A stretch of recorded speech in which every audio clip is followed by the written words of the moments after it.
욥기 42장 1절부터 6절 교독하겠습니다. 욥이 여호와께 대답하여 가로되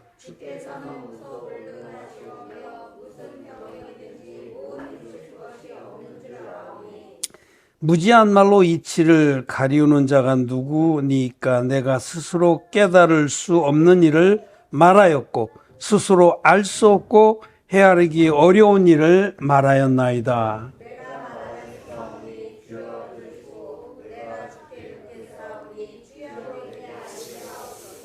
내가 주께 대하여 귀로 듣기만 하였사더니 이제는 눈으로 주를 배웁나이다.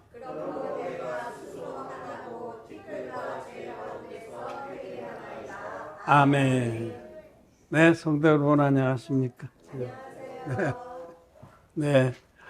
또 온라인으로 함께 예배를 드리는 전 세계에 흩어진 거듭난 의인들 반갑습니다. 오늘은 욥기의 마지막 장의 한 부분을 읽었습니다. 욥은 이 말씀상으로 볼 때는 어느 시대의 사람인지 잘 알 수는 없습니다. 다만 이 기록된 말씀을 자세히 살펴보면 아브라함 같은 그런 족장들의 시대에 살았던 분으로 추정이 됩니다. 여기 나오는 단위들이나 이런 걸 볼 때. 또 욥이 맨 끝에 보면 16절에 42장 16절에 욥이 140년을 살며 그 아들과 손자 4대를 보았고 그 후에 그러니까 이렇게 큰 환난을 겪은 후에 이만큼 살았다는 것은 족장 시대의 분이다라고 알 수 있어요. 왜냐하면 그 수명이 아브라함과 같은 그런 시대의 분들은 수명이 조금 길었어요. 노아의 홍수 이후에 하나님께서 수명을 120세로 하나셨거든요. 그래도 조금 오래 살았어요, 족장들은. 그래서 하여튼 그건 추정하는 거고, 아무튼 고대에 욥이라는 사람이 있었습니다. 그는 순전하고 마음이 순전하고 또 정직하고 하나님 앞에서 악을 행치 않았다. 하나님을 경외하고 악을 행치 않았다라고 욥기 시작할 때 쓰여 있습니다. 아주 경건한 사람이었다라고 알 수 있습니다. 욥기 1장을 한번 가볼까요? 저 앞에 욥기 1장으로 가보면 1장 1절에 우스 땅에 욥이라 이름하는 사람이 있었는데 그 사람은 순전하고 정직하여 하나님을 경외하며 악에서 떠난 자더라. 이 말씀이 여러 번 나옵니다. 하나님도 이렇게 욥을 인정했습니다. 욥은 그 중심이 아주 경건을 추구했던 사람입니다. 하나님을 경외하고 악을 멀리했던 그런 분이에요. 말하자면 동방에서 그 고대의 동방에서 욥은 가장 의로운 자였다라고 말할 수 있습니다. 그래서 욥이 이 큰 고난을 당하기 전에는 그 지역 사람들이 다 욥을 존경했습니다. 그에게서 배우고 그가 말하면 모두 듣고 그가 나타나면 다 일어서고 그랬었는데 욥이 큰 고난을 겪습니다. 우리는 성경에서 참 이해하기 어려운 그런 스토리 중에 하나가 욥이에요. 욥이 이렇게 경건하고 악에서 떠나 있는 자였는데 욥이 당한 고난을 생각하면 너무 끔찍한 거예요. 이유를 알 수가 없는 거예요. 근데 지금 욥 1장 2장을 읽어보면 하나님께서 허락하셔요. 사단이 와서 그가 아무 이유 없이 하나님을 경외하니까 그가 받은 축복이 많기 때문에 하나님을 경외하는 겁니다 하고 욥을 시험해 보자. 그러면 그가 하나님을 욕하고 저주할 거다. 그래서 하나님께서 사단에게 허락했습니다. 그러자 사단마귀가 간열해서 욥이 하루아침에 모든 재산을 다 잃고 자식들도 다 잃습니다. 하루아침에. 자식이 아들 7, 딸 3이 있었는데 하루아침에 죽습니다. 그 잔치를 하는데 그 건물에 내 기퉁이를 쳐서 폭삭 삼풍백화점 주저앉듯이 주저앉아서 몰살합니다. 모든 자산도 다 잃어버립니다. 욥이 정말 거부였었고 아주 유복하고 남들의 존경도 받던 그런 분인데 하루쯤에 쫄딱 망한 거예요. 자식도 다 잊어버리고. 그러자 자기 부인까지도 자기 남편을 충동합니다. 근데 그건 그 다음인데, 그런데도 그런 끔찍한 사고를 큰 어떤 재앙을 만나고도 욥은 하나님을 원망하지 않았습니다. 주신 분도 하나님이시니 걷어가시는 분도 하나님이시라. 내가 주를 원망치 아니하리다. 그리고 그의 믿음의 순전함을 지켰습니다. 대단한 거죠. 거기까지만 해도 대단한데, 그러자 이제 사단마귀가 또 하나님께 제안했어요. 가죽으로 바꿀지라. 그가 아직까지 자기 몸이 건강하고 온전하니까 버티는 거지, 그 몸을 쳐보십시오. 그는 틀림없이 하나님을 원망할 겁니다. 그래서 하나님께서 허락하셨습니다. 그래서 사단마귀가 그를 쳐서 발바닥서부터 정수리까지 온몸이 헌대가 난 거예요. 피부병이 뒤덮어. 그래서 너무 괴로워서 너무 온몸이 찢어지듯이 아프고, 그래서 그 사금팔이 항아리 깨진 거, 그걸 가지고 온몸에 진물이 계속 흘러나오니까 거기다 재에 앉아서 재를 건져서 이걸 붓게 한 다음에 그 사금팔이를 굽는 거예요. 그럼 또 터지고 여기 사방이 터지고 그러면서 그 고통을 견디고 잠도 자지 못하고 너무너무 끔찍해서 이제 그 소식을 듣고 이제 친구들이 찾아왔는데, 친구들이 욥을 보고 말을 할 수가 없어 7주야를 만 7일 동안 그냥 바라만 보고 울기만 했어요. 그러니까 얼마나 끔찍한 그 고통이, 질병이 욥을 뒤덮고 있는지를 알 수 있는 거죠. 그런 끔찍한 재앙을, 고난을 만난 겁니다. 그래서 이제 그 다음에 그 세 친구와 욥이 이 재난에 대해서 서로 변론합니다. 이 친구들은 주로 네가 잘못한 게 없는데 어찌 이런 재난이 임했겠냐. 하나님은 공의한 분이다. 잘 살펴봐라. 네가 틀림없이 죄를 짓고 악을 행했다. 그래서 너는 재난을 당하는 거다. 그게 이제 주로 그런 인과응보의 원리로 욥을 책망합니다. 교만하지 말라고. 근데 욥은 자기가 아무리 봐도 내가 그렇게 잘못한 게 뭐가 있냐. 나만 어려운 놈이 있으면 나와봐라 하면서 자기의 의로움을 변론하는 겁니다. 그래서 어떻게 보면 좀 지루한 그 변론이 계속 되는데, 이제 맨 끝에 와서 엘리후라는 또 젊은 사람이 등장해서 욥을 또 책망하고 난 다음에 하나님이 직접 욥을 상대해서 하나님의 권능을 보이십니다.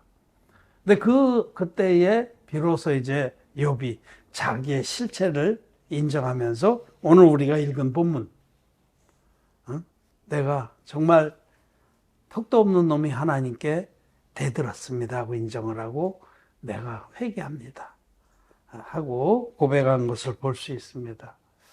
자, 우리는 이 욥의 이야기를 읽으면서 예수님 믿는 많은 사람들이 의문을 갖게 돼요. 과연 욥이 왜 고난을 당했을까? 보면은 욥만치 대단한 분도 없어요. 얼마나 하나님을 경외하고 악에서 떠나려고 애를 썼는지, 자기 자식들이 혹시 잔치를 열면 이 자식들 중에 잔치를 하면서 포도주를 많이 마시고 말로 실수했든지 생각이 잘못됐는지 행동을 잘못해서 혹시 죄를 졌을까봐 그 자식들이 잔치한 것을 물어보지도 않고 따로 제사를 드렸습니다. 자식들의 속죄 제사를. 그 정도로 욥은 하나님을 경건하게 섬기고자 하는 그런 중심이 있는 사람이었는데, 그 욥이 이렇게나 끔찍하게 모든 재산을 다 잃어버리고 비참한 상태가 된 후에 머리서부터 정수리 없어서 발바닥까지 온몸이 끔찍한 그런 피부병으로 덮여버려서 그가 눕지도 못하고 자지도 못하면서 그 고통 속에서 신음하는 그런 고난을 당했습니다. 그래서 사람들은 그래도 욥이 그 고난 가운데 하나님을 욕하지 않고 인내했기 때문에 하나님은 그에게 복을 다시 회복하시고 모든 그 축복들을 회복시켜 줬다. 이 정도로 해석을 합니다. 이 성경에 보면 너희가 욥의 인내를 보았고 라는 부분이 있거든요. 신약 성경에 욥이 그런 고난 가운데서도 인내했다. 그리고 끝내 하나님께 저주와 원망을 하지는 않았다. 그래서 하나님께로부터 모든 것을 회복받았다. 축복을 받았다. 그렇게 보통 해석이 그게 보편적인 해석이고 그런 이해입니다. 그러나 여러분, 하나님 말씀은 이 모든 성경은 구원의 책입니다. 이 모든 하나님 말씀들은 우리를 향해서 하나님이 우리를 어떻게 죄에서 구원해서 천국의 영생에 들어가게 하시느냐 하는 그 한 가지 테마로 기록된 것이 성경입니다. 이 욥기도 마찬가지로 이 욥기 안에 하나님이 욥을 구원하시는 그런 과정을 우리는 발견해야 됩니다. 이것이 욥기의 핵심입니다. 먼저 알 것은 욥은 정말 마음 중심은 바른 분이에요. 어떻게든지 하나님 앞에 마음을 순전하게 잘 지키고 경외하고 또 죄를 짓지 않으려고 했던 그런 귀한 하나님의 사람입니다. 그런데 그 욥의 문제는 자기의가 충만했다는 거예요. 욥은 나름대로 마음을 딱 정하고 하나님을 경외하고 악에서 떠나고 어떻게든지 그 말씀을 준행하려고 애를 썼는데 그것이 차곡차곡 자기의 의로 쌓였다는 그 사실입니다. 객관적으로 봐서는 욥은 다른 사람들보다는 탁월했어요. 정말 가난한 자들과 음식을 나누고 고아들을 보면 외면치 아니하고 과부들을 돌보고 욥기 34장에 보면 자기의 의를 쭉 열거합니다. 욥기 31장 여기 이제 많은 변론이 있은 중에 이 31장에 욥이 자기의 의를 여기 토로합니다. 1절에 보면 내가 내 눈과 언약을 세웠나니 어찌 처녀에게 주목하랴. 그러니까 욥이 내가 음란한 그런 생각도 안 했다. 그렇게 이제 시작을 하는데 이런 부분에 또 중간에 또 나와요. 그 9절에 언제 내 마음이 여인에게 유혹되어 이웃의 문을 엿보아 기다렸던가. 그리하였으면 내 처가 타인의 매를 돌리며 타인이 더불어 동침하는 것이 마땅하니라. 타인이 자기 아내와 이 말씀들은 이제 다른 부분도 있는데 욥이 정말 음란한 죄, 간음하는 죄 그런 죄도 내가 안 졌다, 멀리했다라고 주장을 하는 거죠. 그 외에 또 남종에게나 여종에게 자기가 그렇게 그 사정을 잘 돌아봤고 또 이제 넘기면은 16절에 내가 언제 가난한 자의 소원을 막았던가 과부의 눈으로 실망케 하였던가 나만 홀로 식물을 먹고 고아에게 먹이지 아니하였던가 실상은 내가 젊었을 때부터 고아를 기르기를 그의 아비처럼 하였으며 내가 모태에서 나온 후로 과부를 인도하였었노라. 쭉 정말로 욥이 내가 다른 사람의 어려움을 돌봤고 또 물질도 내가 초계같이 여겼고 하나님만 경외했다. 이런 그 자기의 삶을 경건했다는 것을 지금 내세웁니다. 근데 여러분, 이건 자기 기준이에요. 사람의 기준으로는 다 옳습니다. 여러분들도 내 기준으로는 자기가 옳아. 나만치만 해봐라. 욥은 지금 그 말을 하는 겁니다. 근데 하나님의 의는 절대적입니다. 지금 욥이 내가 어찌 처녀에게 눈길을 주었던고, 내가 어찌 남의 집 아녀자가 아름답다고 그를 엿보았느냐 했지만은, 예수님 말씀하시기를 간음하지 말라는 말을 너희가 들었거니와 나는 너희에게 말하노니 여자를 보고 음욕을 품은 자마다 이미 마음에 간음했느니라. 이게 하나님의 기준입니다. 사람들은 여자하고 실제로 모텔에 안 가면 간음 안 한 거예요. 눈길로 힐쩍힐쩍 보는 건 아무것도 아니고, 그게 무슨 흠이 되면 죄가 되냐로 여깁니다. 이제 조금 있으면 여름 되면은, 이 제주는 관광도시니까 요즘은 한국 생각이 많이 바뀌었어요. 옛날에는 그렇지 않은데, 그러니까 미국의 뭐 마이애미 비치라든지 이런 데 보면 여름에는 시내에도 다 비키니 입고 다니는 사람들 많아요. 시내에도. 그 태연스러워, 여름이니까. 근데 우리나라는 그렇지 않았는데 요즘엔 좀 그러더라고요. 내가 지난 여름에 산책하러 저기 그 연대포길 갔는데 비키니 입고 그 보고에 나왔어. 그 눈이 갑니까 안 갑니까? 눈이 가죠. 응, 눈이 가죠. 응? 볼만하면 가죠. 볼만하지 않으면 빨리 돌리고 볼만하면 오래 쳐다보죠. 주님은 말씀하셨습니다. 여자를 보고 음욕을 품은 자마다 이미 마음에 간음했느니라. 하나님의 기준은 절대적인 겁니다. 하나님의 거룩함은 절대적인 겁니다. 그래서 그 절대적 거룩함 앞에서 정말 정직한 사람은 이런 말 못하는 거예요. 욥같이. 다윗은 하나님 종입니다. 선지자였습니다. 근데도 다윗도 옥상, 왕궁 옥상을 거닐다가 밧세바를 바라보고 끝내 간음했잖아요. 먼저 행동으로 간음하기 전에 벌써 눈이 간음한 겁니다. 인간은 그런 존재입니다. 우리 모두는 이럴 수밖에 없는 존재라고 성경은 말합니다.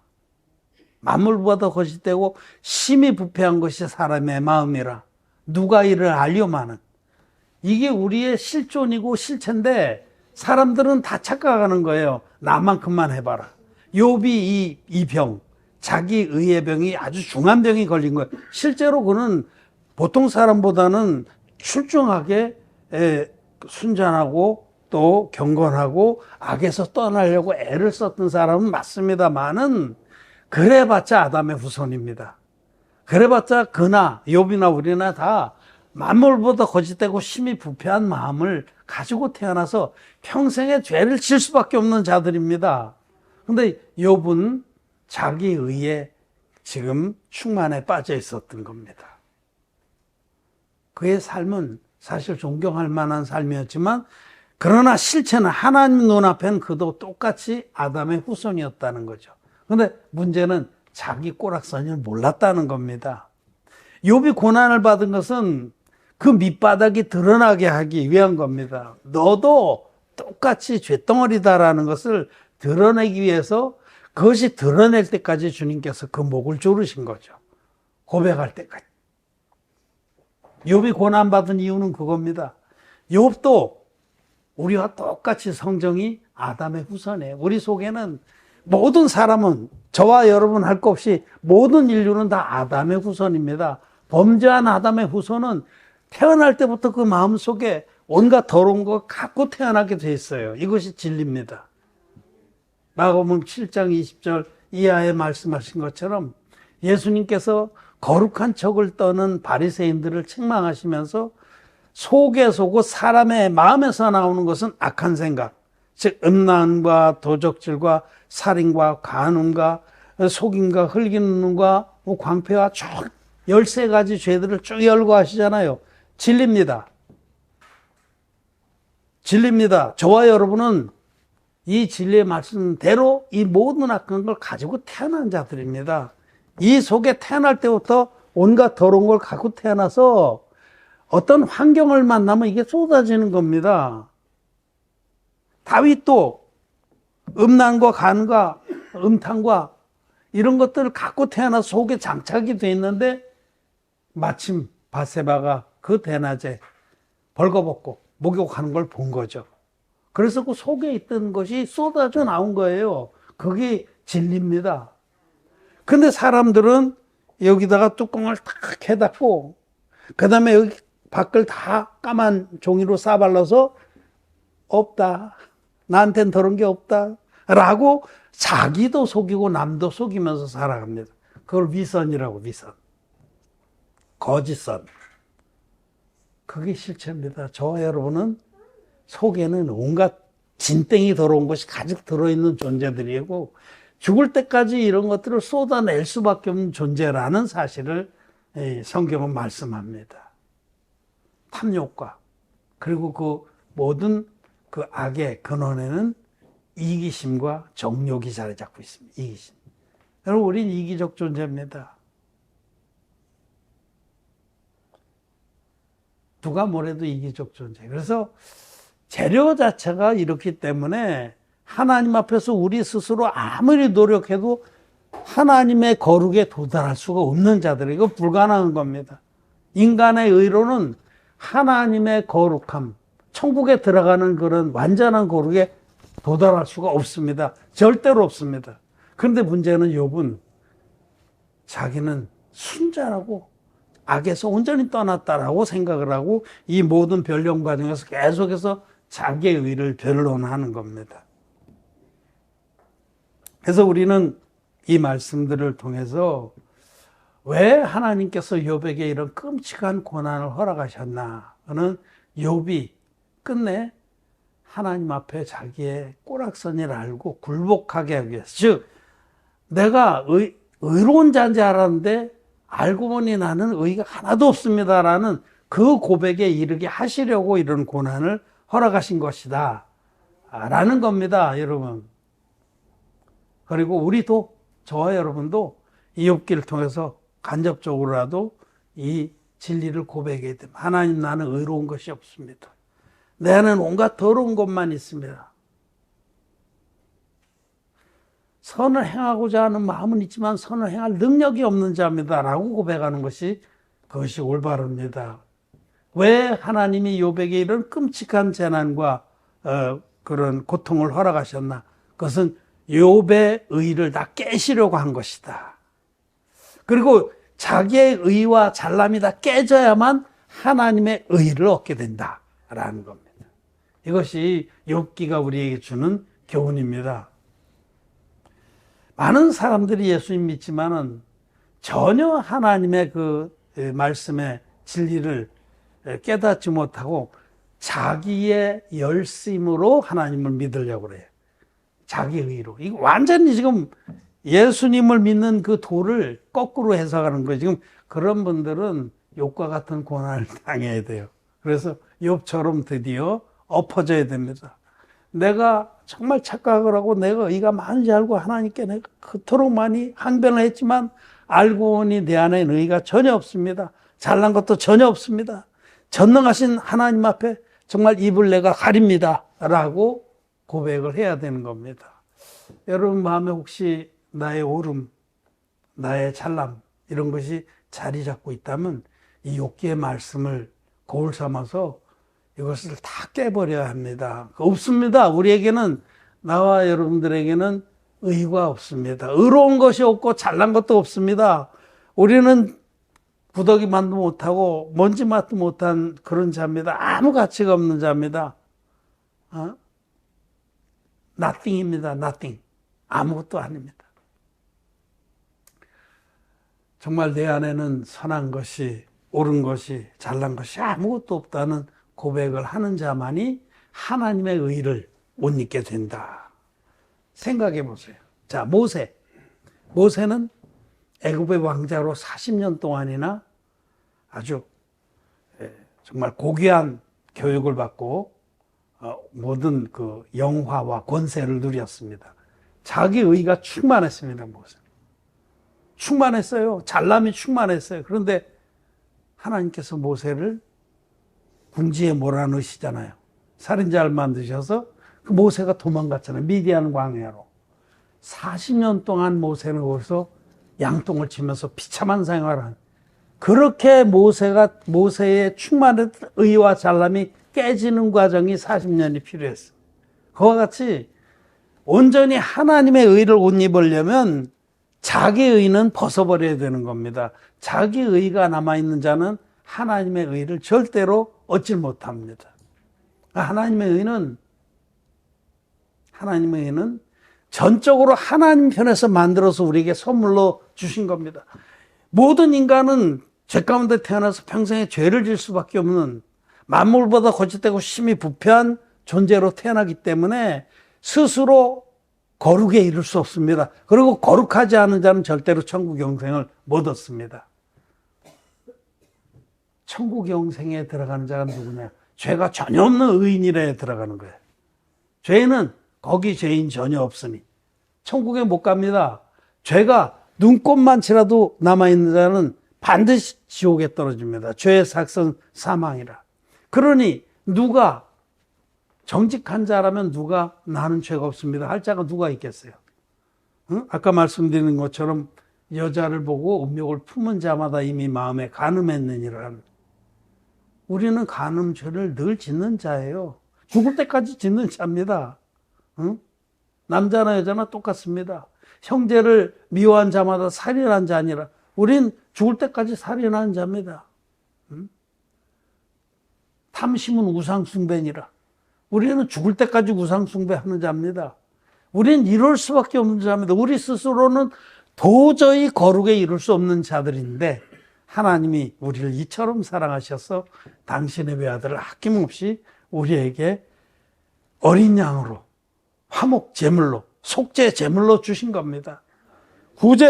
구제불능의 우리들을 사랑하신 하나님께서 당신의 외아들을 어린 양으로 이따 보내주셔서 그 예수님이 30살 되셨을 때에 인류의 대표적인 세례요한에게 안수의 방식으로 세례를 받게 하셔서 인류의 모든 죄를 예수님께 다 넘기고 예수님 그 세상 죄를 지고 가는 하나님의 어린 양이 되셔서 십자가에서 당신의 몸을 번제물로 드리심으로 세례 때에 짊어지신 인류의 모든 죄를 예수님 보혈로 깨끗이 갚아주신 겁니다. 이것이 하나님의 진리의 복음이에요. 하나님은 당신의 외아들을 희생 속죄 제물로 보내주셔서 요단강에서 인류의 대표자에게 안수의 방식으로 받으신 세례로 인류의 죄를 다 짊어지게 하시고 십자가에서 다 이루었다 하기까지 피 흘려서 대속의 죽음을 죽어주심으로 인류를 죄에서 온전히 구원했다. 그 죄화물에서 오직 믿음으로 죄사함을 받게 하셨다. 이것이 하나님의 구원입니다. 그리고 하나님의 의입니다.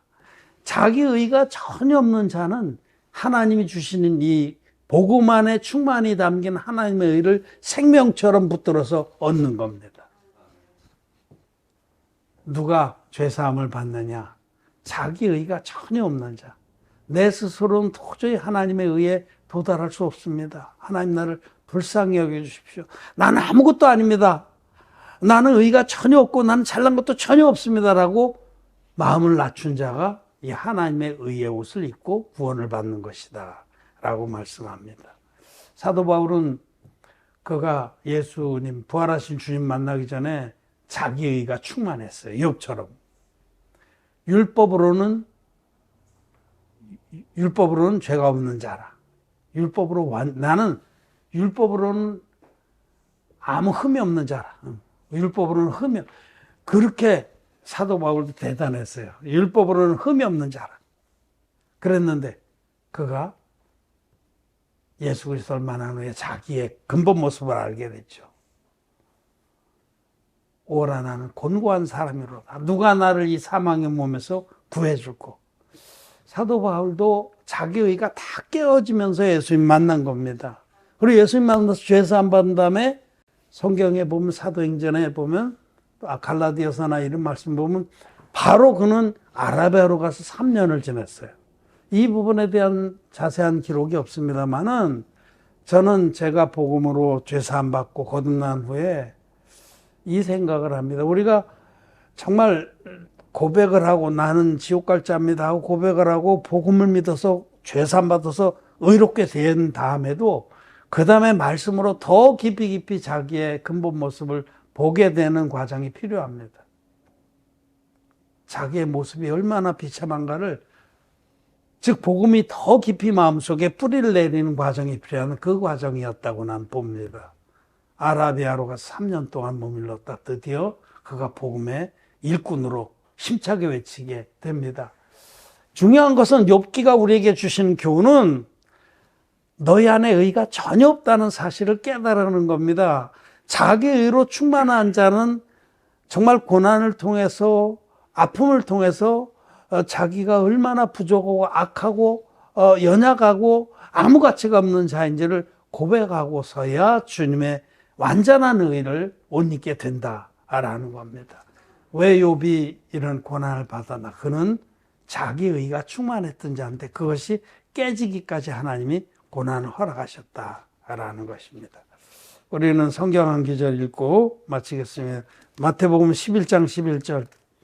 내가 진실로 너희에게 말하노니 여자가 낳은 자 중에 세례요한보다 큰 이가 일어남이 없도다. 그러나 천국에서는 극히 작은 자라도 저보다 크니라. 아멘.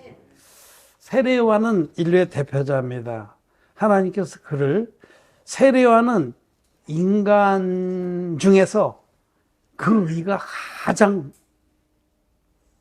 충만했던, 그 어려서부터 나시린으로 살았습니다. 그러니까 인간의 욕망이나 쾌락이나 이런 걸 멀리하고 광야에 거하면서 메뚜기와 석청을 먹고 가죽 낙타 털옷을 입고 금욕적이고 경건한 삶을 살았어요. 그러니까 욥보다 더 순전하고 하나님을 경외하고는 정말 인간의 의로는 최고입니다. 최고.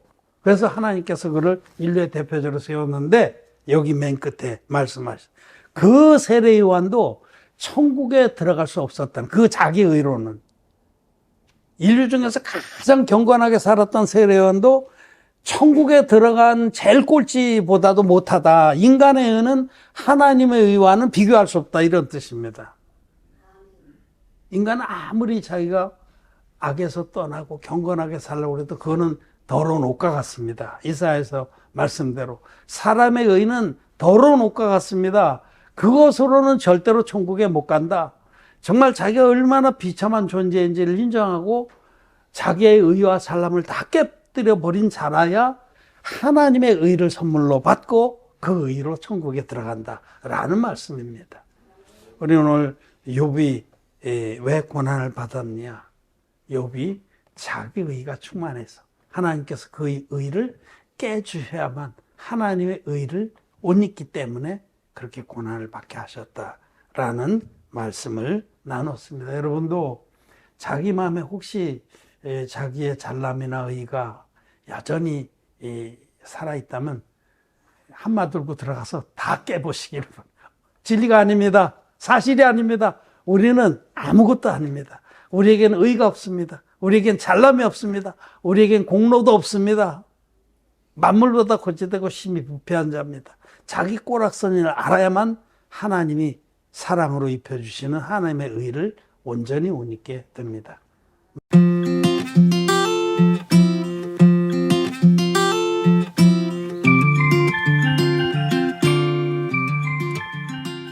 말씀을 마쳤습니다.